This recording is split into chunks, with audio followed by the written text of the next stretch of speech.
Aby bolo deti počuť, dnes bubnujeme. Tak znelo hlavné heslo akcie Bubnovačka, do ktorej sa zapojili spolu s tisíckami iných aj naši žiaci. V závere novembra sme hlasným bubnovaním dali najavo, že nám nie sú ľahostajné témy násilia, ktoré nemôžeme zľahčovať a ostávať ticho. Počas akcie som sa viacerých účastníkov opýtala, čo si o akcii myslia. Pani psychologička Milka súhlasí, že je dôležité pripomínať si takéto témy. Veľmi sa teším, že všetky decká počúvali, keď pani učiteľka mala príhovor o tom, aké je dôležité nebyť ticho, čo sa týka témy násilia. Myslím si, že táto akcia splnila svoj účel.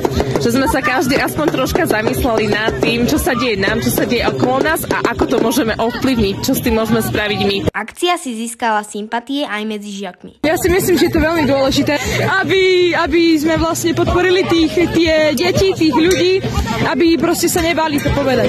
Podľa mňa to bolo super, podporili sme týmto deti a mohlo by sa to opakovať. Pani učiteľka Paťka pripomína, že zlo by nemalo mať v našich životoch miesto. To nie len o deti, ale aj dospelí si musíme všetci uvedomiť, že nenávisť a zlo to nie je správne, lebo keď vieme zlo roznášať, tak zlo plodí zlo.